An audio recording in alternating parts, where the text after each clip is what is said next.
Attention listeners, ahead are spoilers.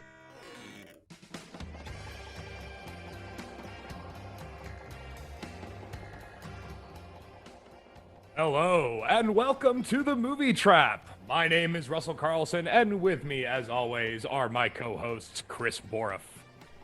I would like to leave this house immediately. And with me, as always, Zach Powers. His house in the middle of the sea. His house is a very, very, very fine house. Something So, tells on the me movie that Trap, I have to get away from normal. it. I think that's the line at the end of that song. Is it? Anyway, on the Movie Trap, normally, one of the three hosts you just met picks a theme, and then each of us pick a movie based on that theme. After we've watched all three movies, we vote for our favorites using an allocated amount of points, plus some bonus points we earn along the way. Whichever movie wins the vote, that host gets to pick the next theme. However, I wrote all of that and prepped myself and really worked hard at getting that intro down. But for this episode, it doesn't fucking matter because this is the bonus Halloween episode, which I believe will be released actually on Halloween now that new release schedule is on, It's the spooky on day Sunday. itself. I hope you're in a cornfield being chased by a monster while you're listening to this. I hope you're all sitting around a haunted pumpkin pie, telling stories of the days of cornucopias. The pie is haunted. Pumpkin Yes. pie? The pie is haunted. Pumpkin Yes. pie? Yeah, don't you know? That's what Wow, happens to yeah. the great Wow. pumpkin. It turns into a pie, and then it's just a That- long-running series of the plot. It's a franchise. Right. Okay. There you This go. is the plot Right. of Then American Linus Pie comes- 5, American Halloween. Damn it. Jesus. I was about to say the Great American Pumpkin. I thought it was like the Charlie Brown pumpkin, and then Linus comes in with his blanket and says, "The power of Christ compels you to the haunted pumpkin pie."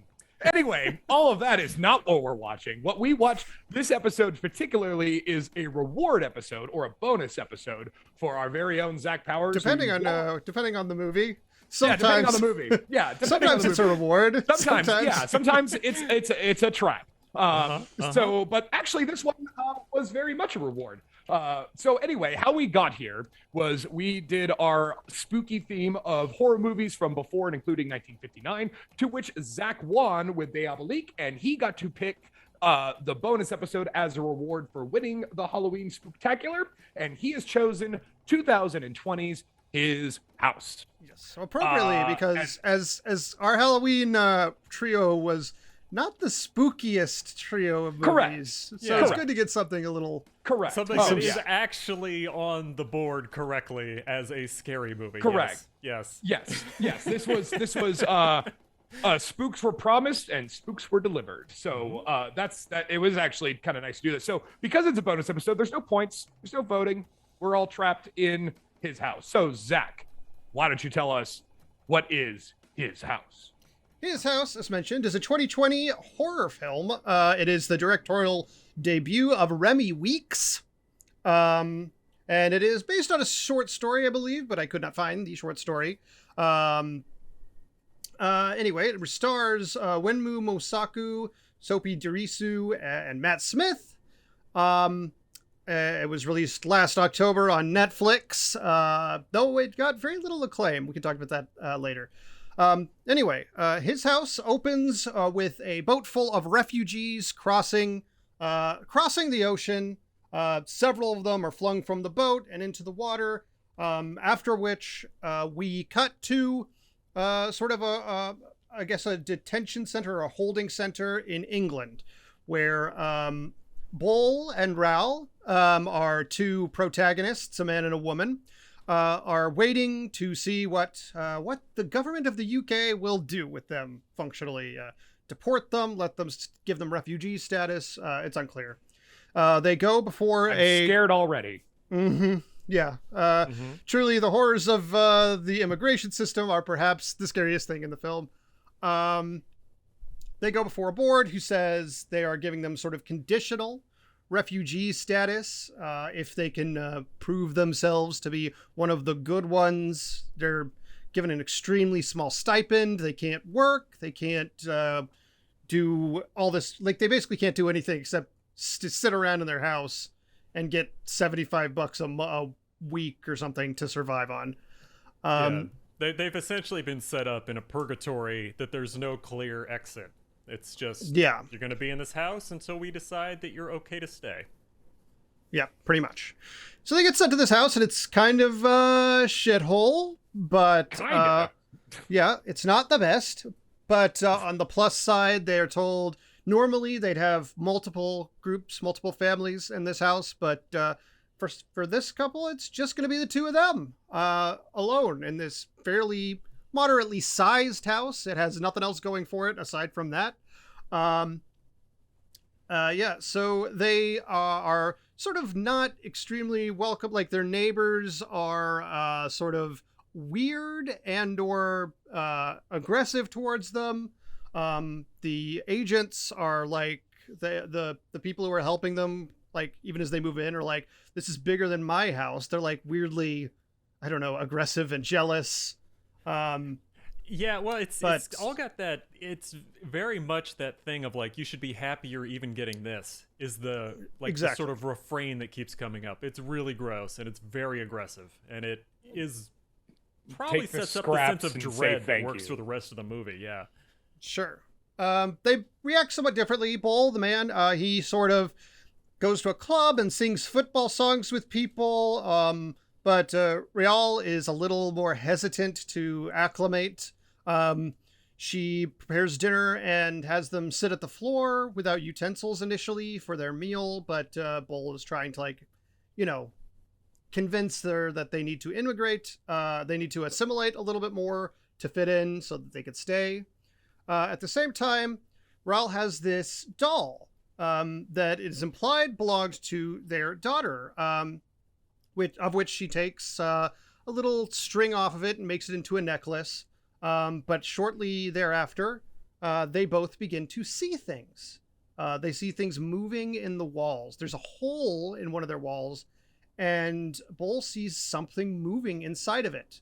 And soon he sort of begins to hammer through the wall at different spots, trying to find whatever is living inside their wall. Occasionally you see human looking figures. At one point, a hand comes out and snatches the doll from one of them. And it's clear something is living inside the house, which, has now is even in worse shambles than before. Now that there's holes all through the entire, living room wall. So Rial eventually puts together that what she believes the evil is an apeth, or a night witch. Something that she says in their culture, there's once a poor man who stole so he could get a house, but when he got his house, the man he stole from began to live with him as a night witch or an apeth until he repaid what was owed. So it seems to be that they need to repay some kind of debt in order to get rid of this night witch. Bull resists this idea. He burns everything they brought with them from their own culture, including the doll, including the necklace, but it doesn't do anything to stop this apeth or whatever it is from attacking them. He sees drowned figures of people who died in the crossing in his house. He sees a young girl with a knife who nearly slits his throat at one point and is clearly intended to be their daughter, Nyagyak. And things begin to deteriorate as he goes more and more off the rails. He goes to the immigration people to say he needs to change where he's living. But it's quickly clear that if doing so would risk their immigration status. If they lodge any complaint, basically, there's a pretty good chance they're just going to get deported because they're not grateful enough. They're not one of the good ones, at all. It also becomes clear while he's there that he is His mental health is deteriorating. That becomes clear to the workers. And soon they are talking about having to come to the house to make sure everything is okay. Obviously, not the best thing for them, considering the house is now in shambles, full of holes. But they do indeed come, and there's a heavy implication that this could risk their immigration status. But Rial is actually kind of okay with leaving. She doesn't think that she belongs here. She says they should just go back to Sudan, where they came from.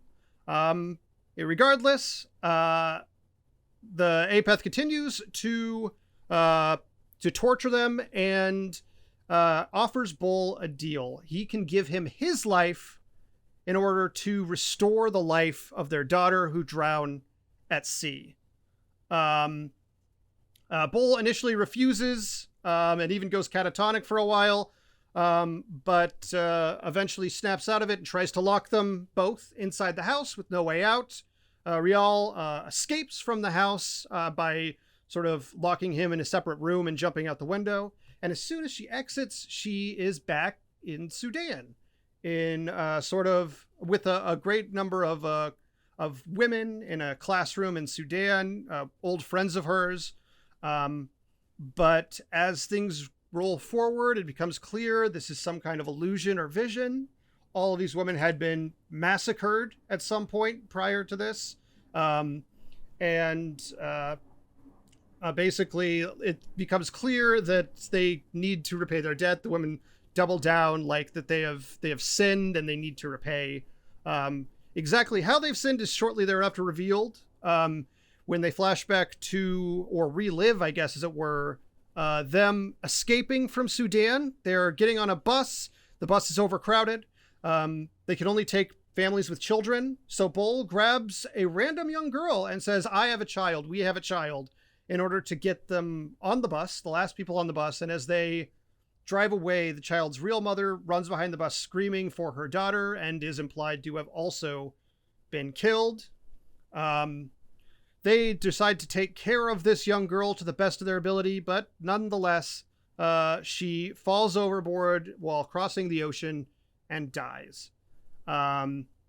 They return away from this illusion back to the house, where Bull has decided to take the Apeth steel.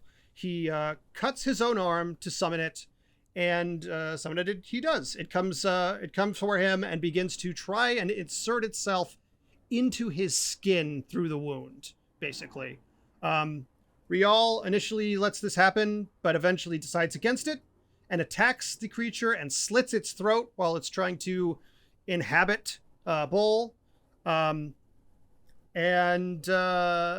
Eventually, the next day, or a few days later perhaps, the immigration people come by again to inspect the house to find it has been largely repaired. All of the walls have been sort of drywalled up, and it looks in much, much better shape. Bull and Rial seem to be mentally in a much better position. And they even tell Mark, the sort of main immigration officer, that they managed to kill their witch, and have decided to go on living with not only here, but also with the ghosts from their past. And the final shot of the movie is them in their home, surrounded by ghosts, I guess, of the people who perished before them, also inhabiting the home, but seemingly peacefully. And that is his house. Yeah. I think the most impressive thing about this movie is the runtime. I mean, Zach went through that plot synopsis, and there was a lot going on, but I mean, it's really brief. It's like 90 minutes. Yeah, it's a short one. Like it's very economic. Like for the amount it's trying to give at you, it is pretty economic with it. I was impressed with this film. A lot of it seemed like it was handled pretty well, because it was all sort of explained visually. Like they had some scenes of like fairly detailed backstory, but rather than having somebody just talk and explain the backstory, they just showed it, and that's almost always better than having someone sit down and give a long backstory. It is really interesting kind of how it portrays England. And I was kind of thinking about this because in the States now, we're having the issue with the Afghan refugees that basically they had to come over. And everybody knows this. Everybody is aware. And I imagine that a lot of those people are going through almost the exact same level of and sort of being half welcomed into the country, where it's like not really welcome. And it's definitely constant. Like just a couple weeks ago, there was a story of Haitian refugees being like whipped by Border Patrol. Like immigration stories in America are not uncommon in the slightest. Yeah. Horror stories. One of the actors in this really impressed me because I was unaware. Her name is Wunmi Mosaku. I don't know if I'm pronouncing that correctly, but she's the main woman in this. She also, for most people in America, you might recognize her from either like Lovecraft Country or the thing I knew her mostly from, which was Loki. Because in Loki... Oh, that's right. Yeah. That's right. Yeah. Which is remarkable to me because in that, she's very intimidating, and she looks like she could break whatever his name is, Loki, in half. But in this one, she's so sort of quiet and sort of meek and like... Not meek, but like... She's a very mild person. I wouldn't even say subservient. She just seems calmer. Well, not as intense. I think like she has like a very intense personality in this because she definitely has the things she wants to have happen one way or another. Well, sure. It's more that like she doesn't come across as intense and intimidating as she was in Loki. Okay, I agree with you about the intimidation thing, but I would say that like it's intense, but the way the movie does the trick on you is you sort of you think that she's grieving. That's the intensity that you're kind of getting for that emotion, because like Borf's right that like they don't waste a lot of time. The exposition in the story is told visually. There's one moment where she's getting interviewed by somebody and like she can't bring it herself to talk about what happened to this little girl, her daughter, and that's enough. Like you don't have to. I didn't need to know more than that, but the way the movie unseals that envelope at the end. Because throughout the whole haunting bit with the witch keeps calling Bull a thief. And you don't really understand why. And then when that moment happens on the bus, you're like, I fucking get it now. That's awesome. I love it when movies do that to you, that like when there's a twist or whatever, and you're like, I didn't see that coming, but you kind of maybe should have put the pieces together as you think about it after the fact. I love movies like this. It's fucking great. And one more thing about Me. Again, hopefully that's apologies for pronunciation if incorrect. Another reason to like her, when asked her personal heroes, what are the people she listed, was Paul Newman, which is, I think, a solid... Fucking A. Tune in for the next episode, kids. So we're just going to be talking about Carlson's love of Paul Newman. Going to be getting into those Coors. I am here. Beer. I am here. I'm with Russell. Not just a good actor, a good person, which is pretty rare. Yeah, unlike one of my other favorites, Cassavetes. Good actor, good director. Can't say like he sounded like a nightmare when he was drinking. Which was a lot. Anyway, but on his house, I think that the performances, because he's so intense and dedicated on fitting in and not getting kicked out. Right. And you get the sense that she's stuck in the past, that like, and you think that's informed by this grief, and then you learn it's informed by something else entirely. It's a survivor's guilt almost. Yeah. And the way that dynamic sort of plays out and then evens out at the end, like is pretty cool, because like if you think about it, I thought that the real Zach kind of joked about it, but I think it's kind of true. I think the real scary part of this movie is the asylum refugee system in the West. Like and I find it not accidental that when at the final scene, at the penultimate scene, I should say, when he's injecting himself into Bull, it's this white demon-looking thing. Sure. So I think it's interesting to use assimilation. It almost looks like Matt Smith. Like it almost looks like the guy who's helping them out when they're there. Yeah. And credit to Matt Smith too. He took pay cut probably to be in this fucking movie. Yeah, but he was good in it. I actually was surprised that I thought that character would be worse than he was. Of the people in the immigration system, Matt Smith was by far the most reasonable. And he not was, to say he was great, but even he was ambivalent. Yeah, it was the thing. He wasn't as evil and aggressive as the other ones. He just also wasn't particularly helpful. Yeah, but I also got like severe like white savior vibes from Matt Smith's character. You know, like this is a guy who pats himself on the back for basically doing nothing and the little bit that he does do is better than what they'll get, you know, and that's I kind of got those vibes from that. I don't know if he was playing to that, but that's the vibe I got. I would really want to know like what the actual political backstory is on like where the refugees are from and if it's based off a real thing that is occurring or things like that. Because one thing that did jump out at me about this is that it does fall into the trope of showing Africa as one giant hellhole, which like there's some nice areas, there's some areas that have severe problems. I'd be curious as to what that is, because it does like suggest that like them as refugees coming to England, as bad as it is, it's still better than where they came from. And sometimes that is very true, but sometimes that's also like I've noticed there's a trope in America at least with I like think that's a fair point. from South America. When they come here, we always like imagine that it's hell, but I know a lot of people that are Hispanic who came here and decided, screw this, I'm going to go back to Mexico where I can have my education paid for. Sure. I mean, well, these people very specifically come from South Sudan, and which is in real life there is a lot of terrible stuff going on in South Sudan. Yeah, that's I feel like I would agree with you if they weren't that specific about it. Okay. They literally say if they were just like they're from Africa. Africa, yeah, absolutely. Right? Yeah. But South Sudan has a genuine emergency, and there is a refugee crisis specifically originating from Europe. That country. Yeah, for sure. So like that's why I would agree with you, Borif, but if they're how they get away with it is their specificity with it. And that's that and you know, you say Sudan to anybody, I mean everybody's gonna know that place it's been bad for a long time. No thanks to anybody else outside of it. But anyway, go ahead, Zach.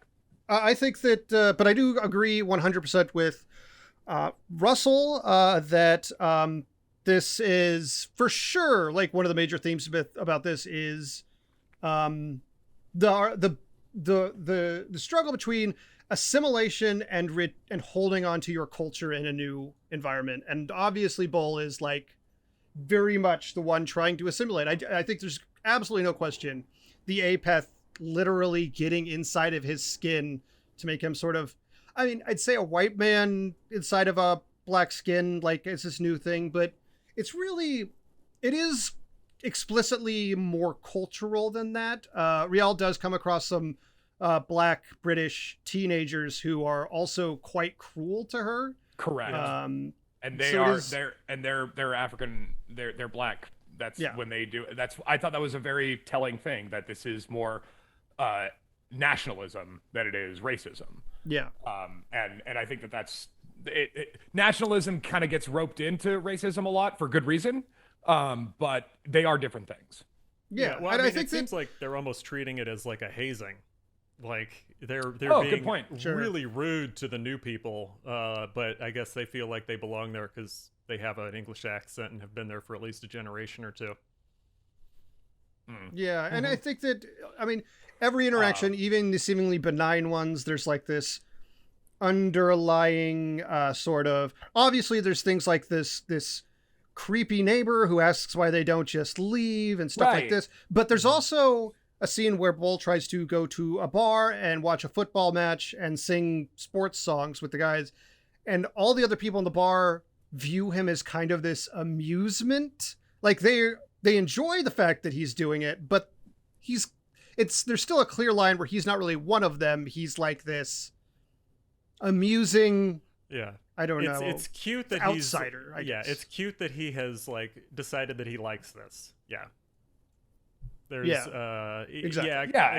It's not really teasing, but it is sort of like, oh, look, you know, it thinks it can be people. You know, it's that kind of sympathy. And as kind of fucked up as it is to say, that is also one of those things with sports. Like, if you can get people to accept you as like also liking their team, that is one of the first steps to get introduced to the rest of the community and get brought in.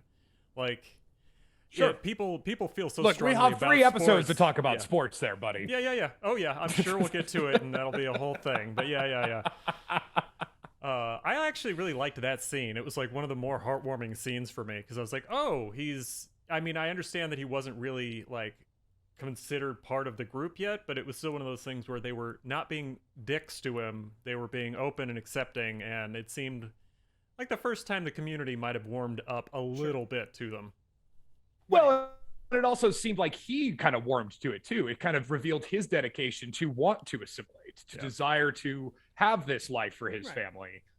It kind of leaned into that as well. So again, this movie's very economic. There's not a wasted second in this movie. Sure. I mean, everything is very, very tight. So that's why I thought you're both kind of right. It is a heartwarming scene, because it is showing, you know, Bull trying to assimilate and having fun with it. He's having a good time. He doesn't know, like he's enjoying himself.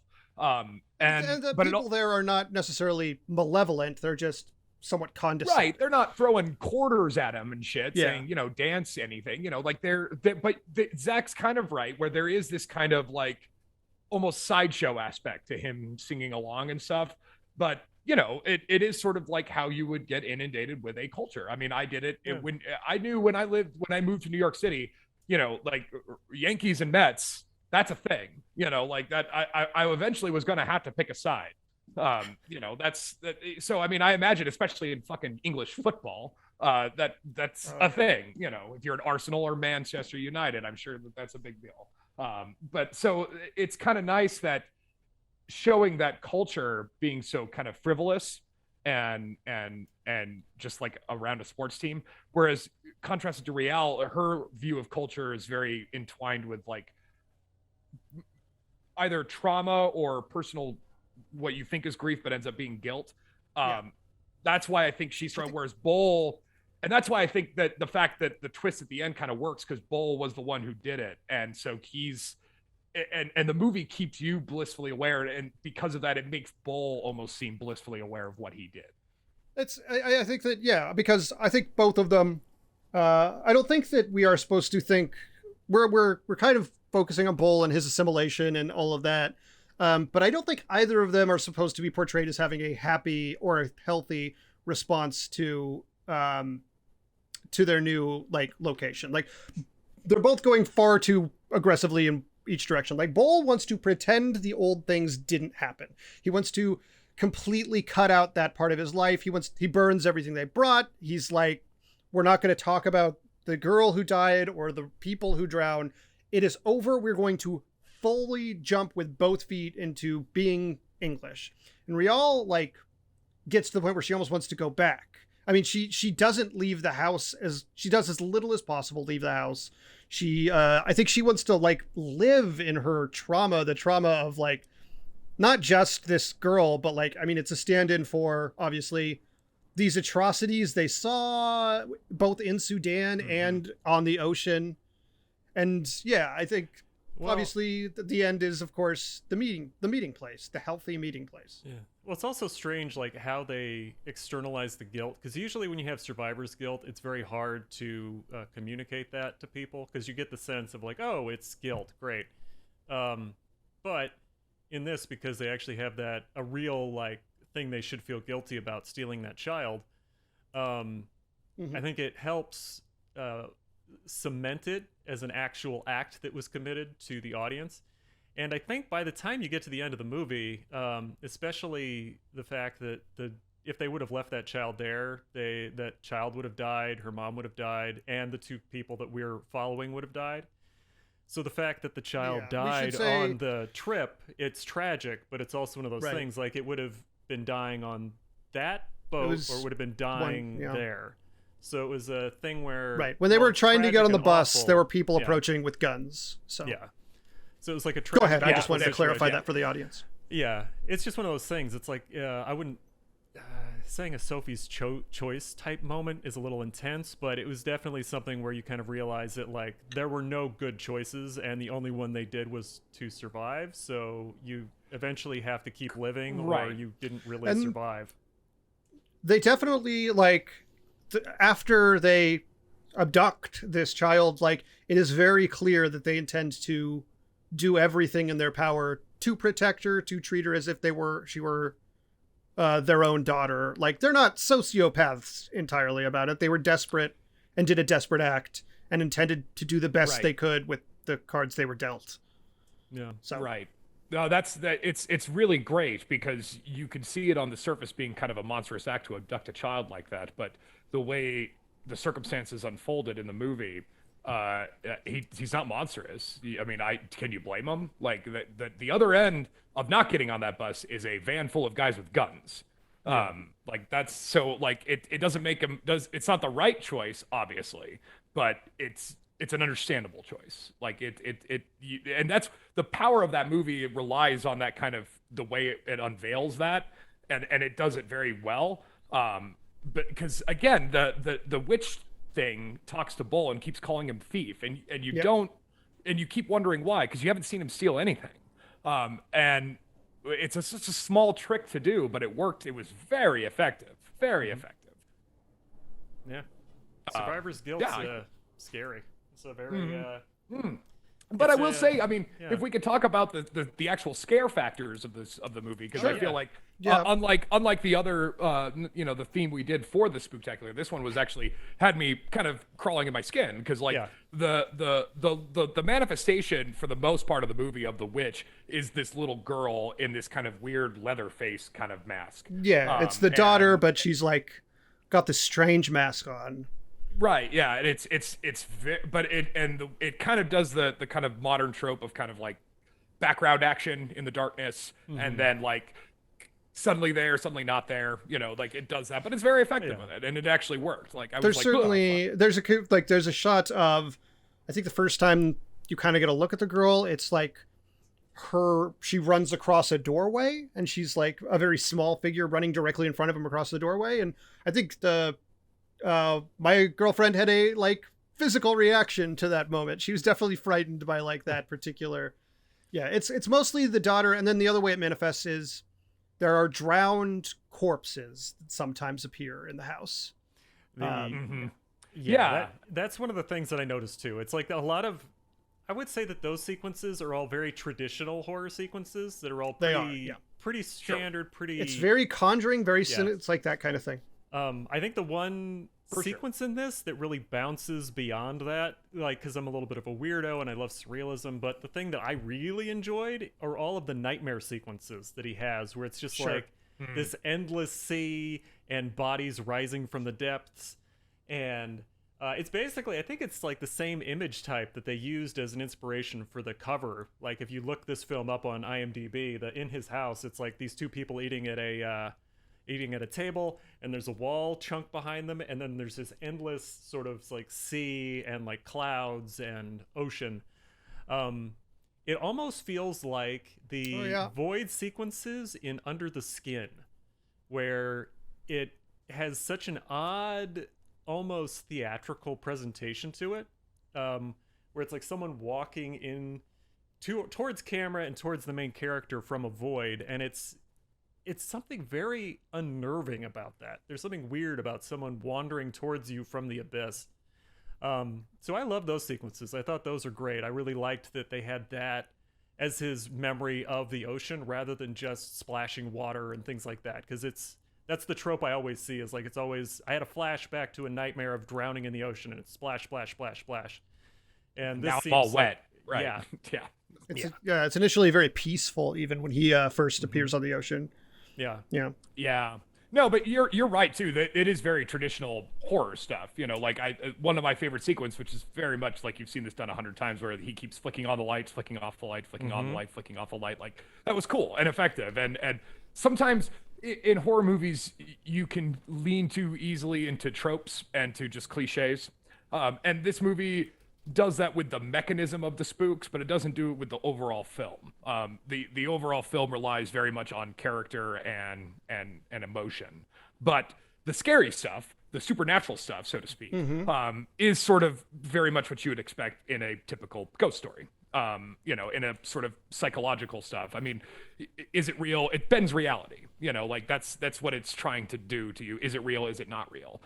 That's the scary part. It's the unnerving of the audience of you can't tell what's actually happening and what isn't, and what's actually in their head or whatever. And that's the spook. That's the real spooky factor of his house. Do you guys? How do you guys feel about the way in which they used the plot device of them not being able to leave the house? Like, it felt to me like they could have done more, but I was wondering if they did enough for you guys with that. Because the idea of being stuck in a haunted house that you can't leave, like, if I was to just hear that as a brief, I would be very like, ooh, okay, so that's like, you got to spend 24 hours in this haunted house for $1 million. Like one of those sort of movies. But I'm not saying to go to that extreme. But in this one, do you think that would help it, or do you think that would get in the way of the deeper message? Well, I don't know, because they kind of go both ways, because you sort of think that like all this surrealism is only happening when they're in the house. But then there's that scene where I think she walks out and there's this kid playing soccer, and then she turns a corner. It's the same kid playing the same soccer ball. So it's hard to tell what's actually just contained in the house and what's not. That's where I say it kind of bends it, the reality of the movie, and you're kind of disoriented. So I don't know, Borif. I don't know. Okay. What do you think, Zach? Yeah, I don't know. I felt it was done. I thought it was perfectly adequately. Yeah, I thought it was like, obviously physically they can leave the house if they need to, and they do on occasion. So it's not obviously to the extent of like literally trapped in an old dark house. But I don't know. I don't think that I just don't think it was, for me, obviously them being trapped there by the circumstances of their immigration status is like effective in terms of like the part of the movie that is dealing with that assimilation and that becoming one of the good ones and all that. But I didn't, beyond that, it didn't stick out for me as a plot point of like, it was a smart way to make it so they weren't just like, hey, there's fucking ghosts here, I'm moving. But beyond that, I didn't think too much about it. Yeah. Right. Yeah. Yeah, it's I do like lean into the punch. I mean, obviously, I do think that I like the title "His House" a great deal. I like the ambiguity of that and like the different meanings that it has over the course of the movie quite a lot. What do you think the different meanings are behind that title? Because I was thinking about it, and I was just sort of wondering what how to interpret "His House" as a title. Well, I think that okay, so obviously one of the movie is about them coming to be more comfortable in this new place and manage their past and their present. So at the end, I think the message is like, this is finally his house. Like, it has not been his house before. It has been a place where he lived for a time, where he is transient. And at the end, they and all of sort of their trauma, their experiences, their culture, all of that stuff, the people from their past have settled in this new location, and it is finally theirs. But I also think that obviously you could argue the apeth or whatever it represents being the owner of the house. But that's even beyond that, I think that his has a sort of allegorical meaning for literally the UK, like the powers that be in the UK. Like, it is their house that they're talking about the king. You see, his house. It's the king, or sort of Matt's. They only have a queen right now. That's right. Didn't have for 50 years. But yeah, no, I took all three of those as being readings of that particular title. I kind of agree with that. I leaned in more to the apeth, like it's the witch's house, and the apeth being sort of the agent of malice that is representational of trauma and whatever. Like, that's kind of cool, and that's why it's fun that horror movies are a great vehicle for telling these kinds of stories, because A, they're low budget, and B, you usually get a pretty good return. And C, you can also talk about, because Sorry. Yeah, but it's because you're kind of cloaking it in this spooktacular movie. It allows you to maybe sneak in more salient messages, like, that maybe we should think about how we treat refugees and everything, which that'll happen. Anyway, but horror movies are a great vehicle for this, and you're seeing a lot more of it these days, with especially with the success of Get Out and that kind of stuff. Not so much. I mean, everybody loved Lovecraft Country. I didn't, but you're seeing more of this kind of stuff, which is groovy. I think it's really cool, and especially this one, because this one, this is a new talent. This is kind of a debut for a new point of view, and I wish it fair wind. I guess, yeah. I'll also say briefly about the his house thing. The title. There's that line appears several times. That name does appear several times in dialogue, but only in a very specific context of social worker people constantly complaining that, quote, his house is bigger than mine. And I think that, that maybe there's another sort of metaphorical meaning there, in that I think that these people's house, there is more, I don't know, they have a deeper, more diverse and more difficult cultural and personal history than a lot of these people. I think that there's other ways beyond even the ones that physically talking about the literal house that it could be interpreted. I think it's a good title. I think it's a very strong title. Well, if I had points, I'd give you both points. But they don't matter. Well, there's no points. There are no points. Yeah. Right. They don't. They this don't. Is our that's why whose line is it anyway episode. Yeah. But that helps a little bit, because I was kind of wondering about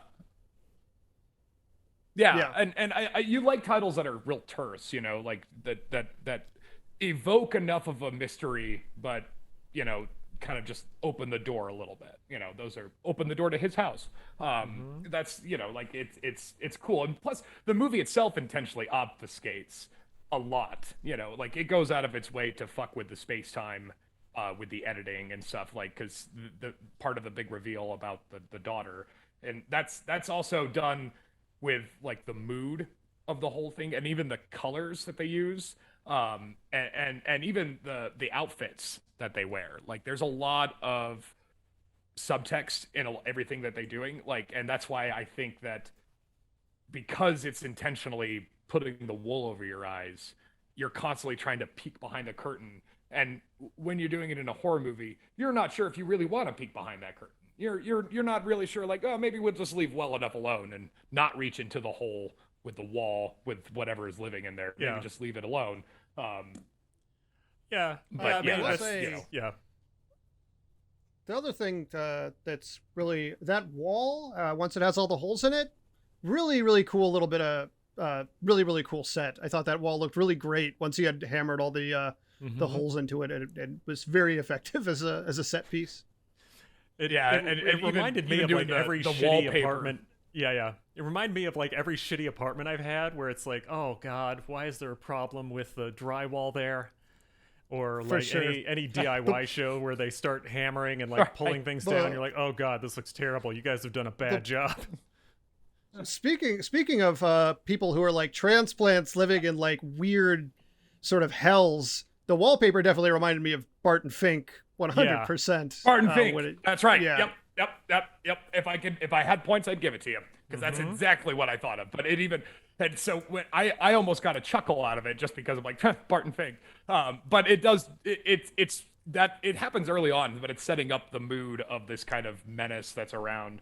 It's really great. Yeah, the wallpaper peels down, and there's this dark hole behind it. The recent Candyman has a lot of flaws. One of its best sequences also features this hole in the wall, and I think his house is actually a stronger movie than the Candyman sequel reboot thing. But that's too bad. I haven't seen that one yet. I was hoping that one was going to be good. It's got good moments, but it doesn't totally hang together. It's also very short. But yeah, I mean that's true of a lot of horror films. If it's got a couple good set pieces, I'll probably be okay. It's very much like the corollary in horror for comedy for Police Academy, Where as long as you have a come couple on. good set pieces, you got me for the movie. I think we talked about that, right? Where it was like it was a stage piece where you had to have a couple good sequences and then everything else was just strung together. Yeah. But yeah. Well, I mean, the Here problem we is are that, talking about a good movie, and you got to go bring up Police Academy. well, I mean, the thing is with Candyman, it's a slasher movie, right? Yep. So it is what it is. Like it's very much a creature of its own design. You can get a little bit away from that to talk about real cultural stuff, but at the same time, you're going to be seeing a lot of people get slashed. I'll also say another film that his house reminded me of is a film. I don't know if you guys. There's a movie about a monster that has later became a gay icon. Babadook. The Babadook. Babadook. Yeah, there is elements of the ending where that very much remind me of the Babadook. Like, because I think that ending of the ending of his house is, I think, really, really strong. I think it's one of the best things in that these figures, these ghosts that have been haunting them and terrorizing them.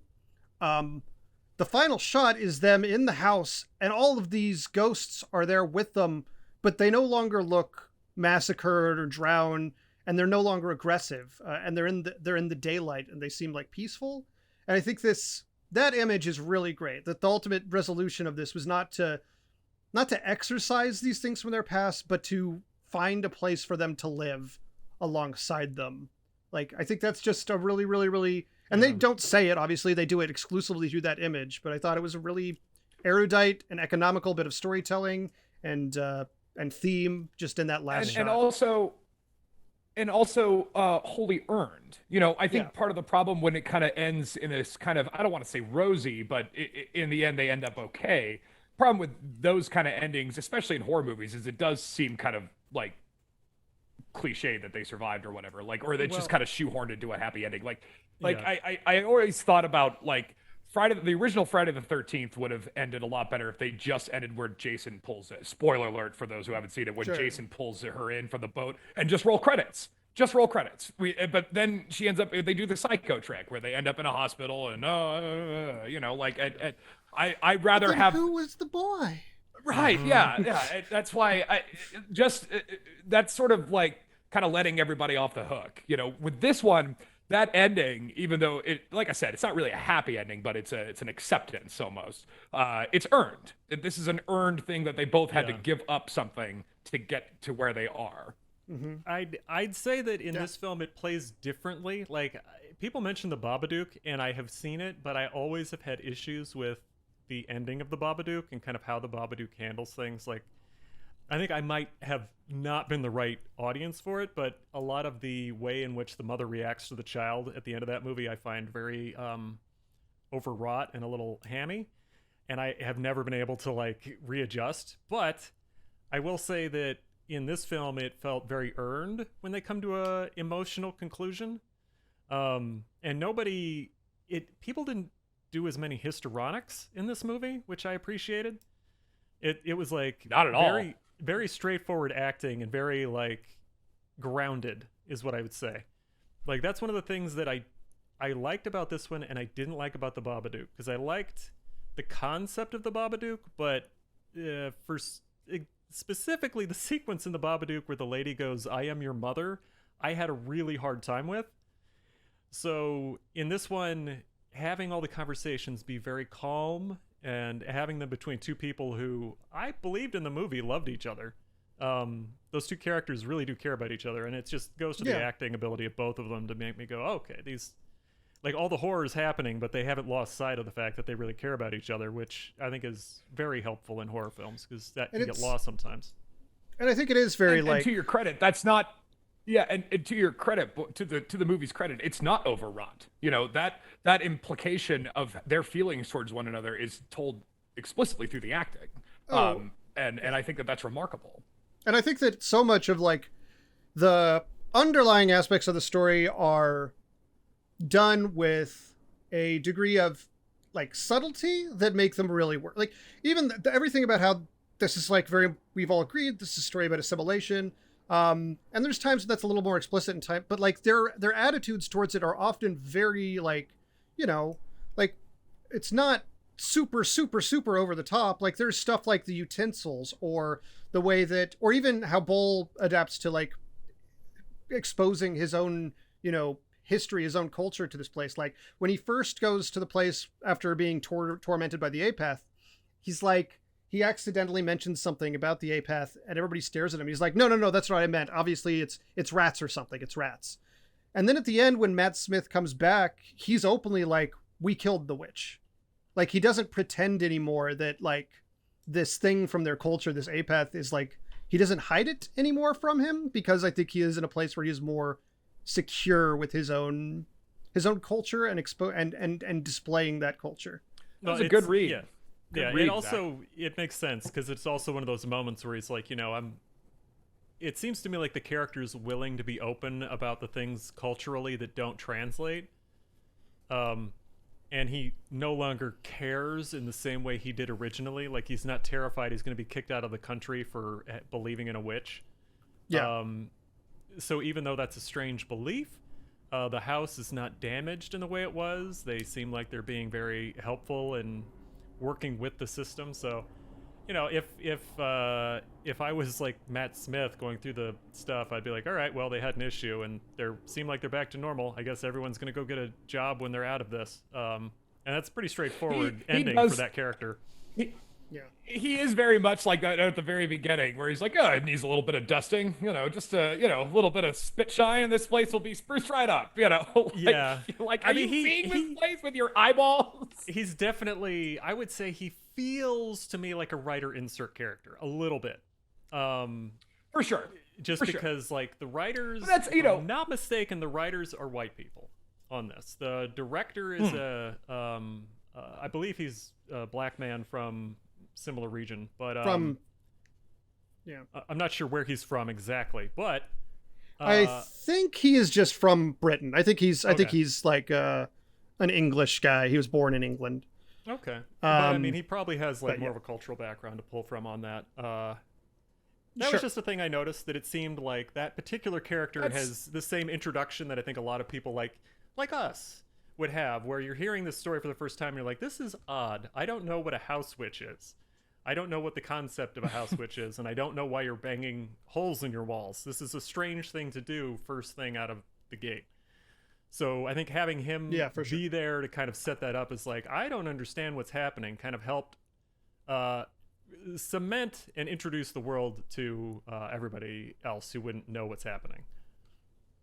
I think that's fair. And I think, in most horror movies, most of the good ones at least, characters are as deep as they need to be.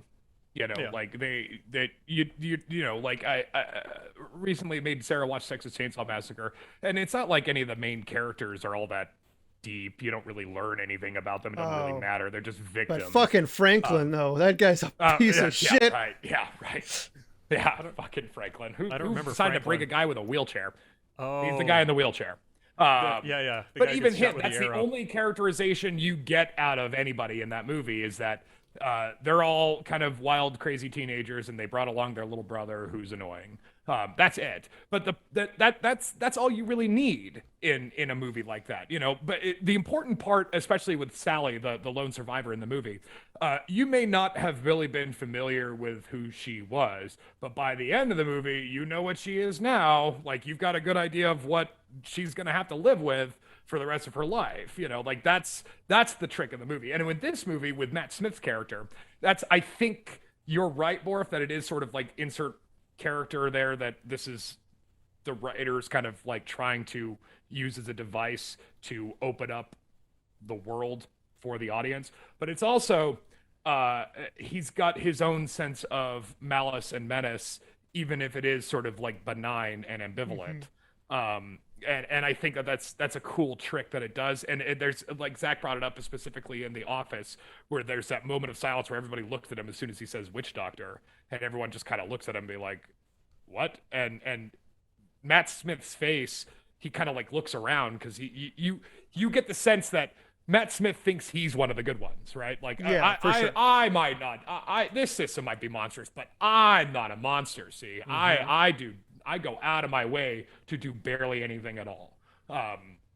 So I think that's that's the appropriate device for Matt Smith's character, and it does well. And like I said, you can tell he took a pay cut because this movie was not expensive. I don't know if he took that much of a pay cut. I think he is a solid so English a good chunk actor of the salary went to. I'm just saying, like, he's an English actor. They will show up. Yeah, very much so. Right. I think we have cleared that one up. Looking at the other English actors we've seen over the course of this show, Christopher Lee, just show up. Right. Oh, that's yeah. right. That's right. I mean, you know. Is there a paycheck? I'll be there.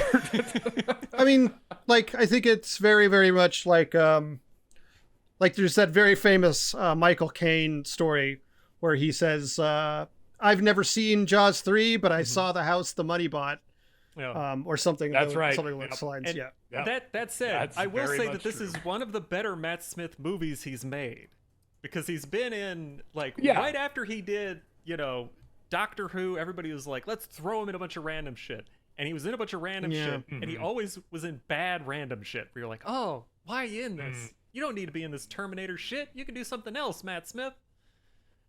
And then he landed The Crown, and that kind of, I mean, that's Yeah. I haven't seen The Crown. I don't. I'm aware it's about the royals. It's very much like Downton Abbey in that it sets up that a lot of turmoil might happen and then doesn't. That's very much The Crown. I'll say this for a couple things for Matt Smith. One, like, when he's in bad stuff, like, my dad loves zombie films, so when Pride and Prejudice and Zombies came out, he rented it and I watched it with him. And Matt Smith was the best part of that movie, legitimately. Like, he was very good. He went for it with that movie. I'll also say this, poor guy, best movie he's ever been in, he got cut out of, because he got cut out of In Bruges, which I think is a very good movie. But they didn't even throw in a director's cut. Oh man, he played not, a like, a young deleted version scene of with him in Ray it? Fiennes' character in that movie, in a flashback, I believe. Cool. Wow. Yeah. That's cool. Oh man, that's cool. Wow. Oh man, that would have been great. I think you can find the clip online. Okay, cool. I'll have to look that up because that's cool. Yeah. In Bruges is a and, surprisingly good look, movie. I'm a Yeah, I really like good. that movie a lot. I like that movie a lot. Ray Fiennes specifically is really good in that movie. But to Matt Smith, look, I'm a Doctor Who fan. I'm not going to make any bones about it. I loved him as Doctor Who, even though I loved the previous Doctor probably a bit more. But you have to say this about Matt Smith as Doctor Who. He's the one that made it its global phenomenon that it is. It never got as popular until Matt Smith came on board. But as far as an actors go, he's what he's got is he's kind of like boyish charm, and it works really well for like him playing the Crown because he plays Prince Philip, who's kind of a piece of shit, and very brash and just arrogant. And Matt Smith can play that well. While still being kind of charming and this kind of boyish pluck to it. And it works really well for this movie because, again, he's patting himself on the back every night saying, like, I am doing my part to make the world a better place. Yeah. And he plays it well.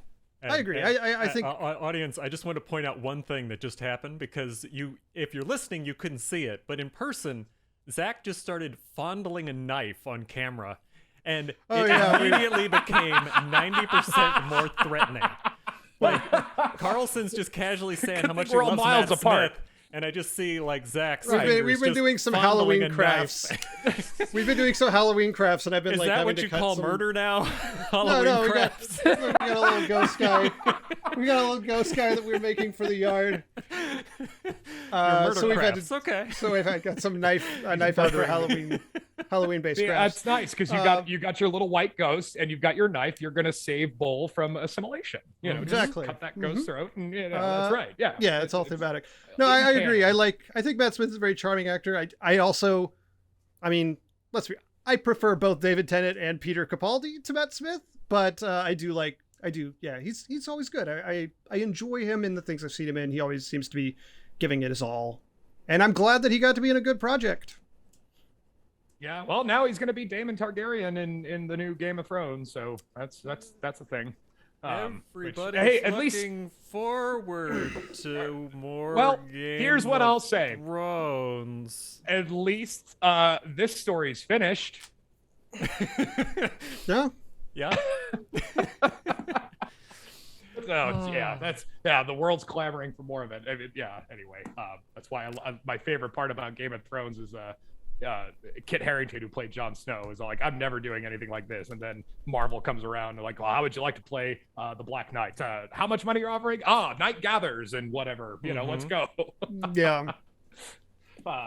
Whereas like Peter Dinklage, I think is like, if he never has anything associated with Game of Thrones to him ever again, I'll think he'll die a happy man. He's about to get nominated for an Cyrano Oscar de probably for that Bergerac now. Cyrano movie. Yeah. Hey, good choice. Excellent choice. Yeah. Excellent. There you go. Yeah.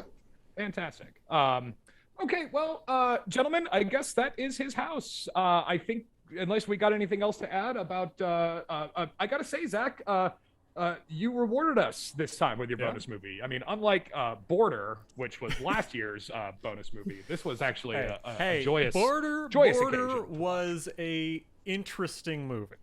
I'm not gonna say it was definitely the most. It wasn't bad, but it wasn't right. It's an acquired taste. I didn't enjoy. Yeah. I didn't. Okay. Yeah. What I'll say about his house compared I remember Border at least. I will always remember. Oh Border. yeah. No. It's there. It's in the databanks now. Can't forget it now. But I will say that what I liked about his house, more than Border, which is quite a bit, is that, again, how economical it is, and it doesn't really waste a lot of time. Whereas I felt we were meditating a lot with Border. It's okay. This was a fun, spooky movie to cap off a Halloween theme, man. Good job. So yeah, I guess I guess that's mostly my final thoughts. That this is a good movie, and I think that even for a horror movie, you should probably. It's the time of the year. I would say give this movie a watch. I'd say that.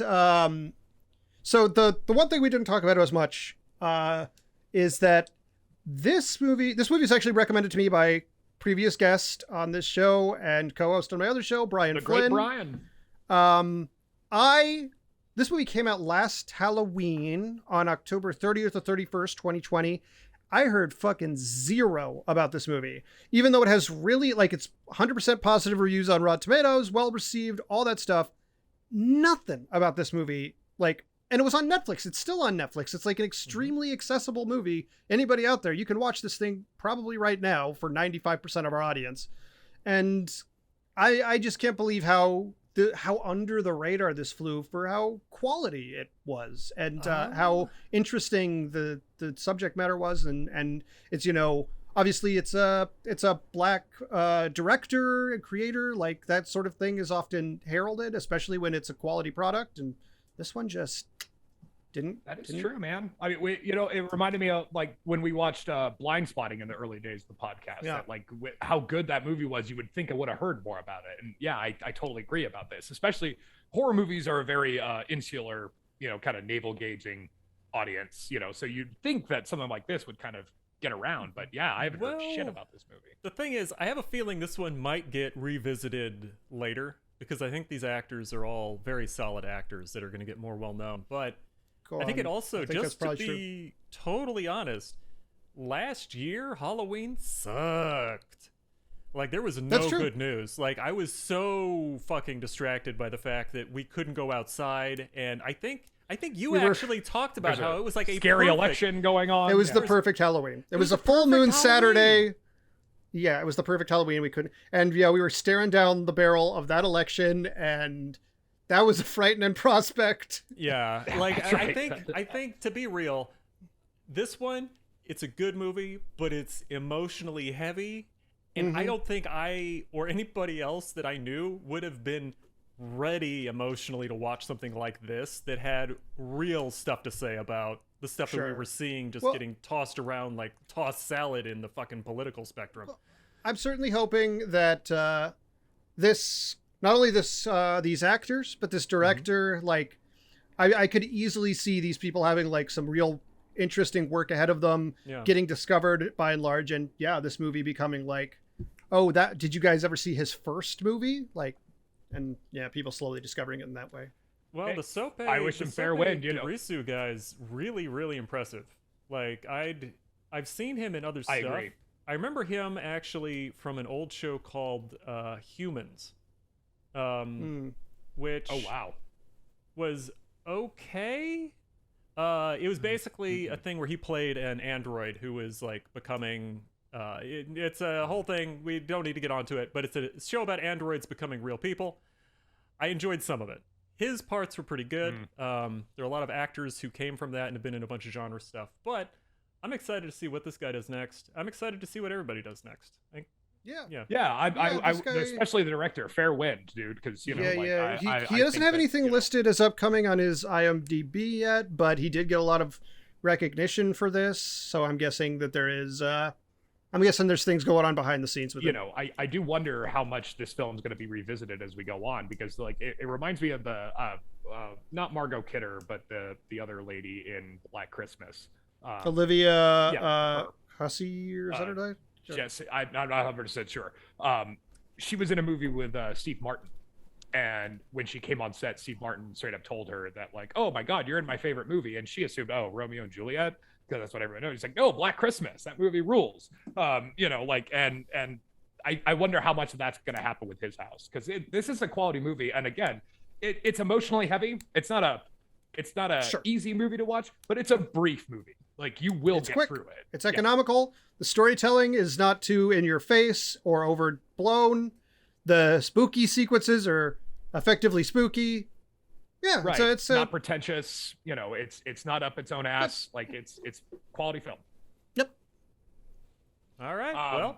So yeah, I guess we're on to the next. I guess that's our final thoughts, and that's right. We have finished the funzos, and now we're back to the grindstone, where we are going to be doing my theme of sports movies, because here we are. It's October now.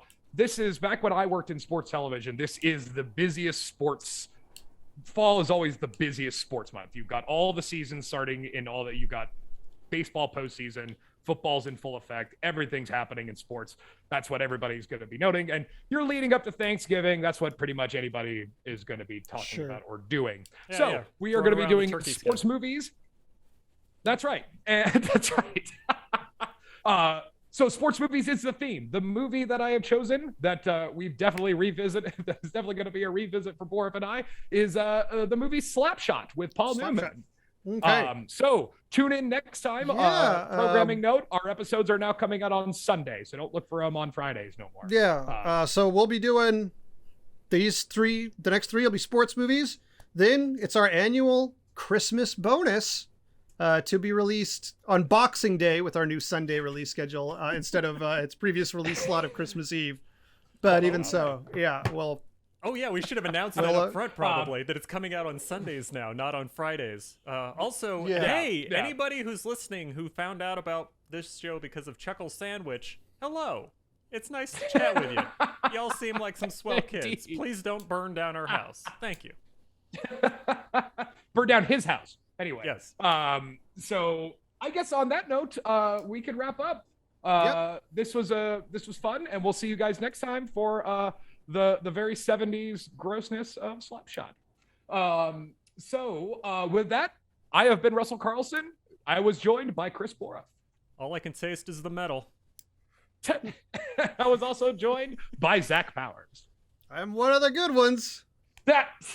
Thank you for joining us. And as we always say here on the Movie Trap, Diane Ladd is too young to be Chevy Chase's mom. That's the Movie Trap promise. See you guys.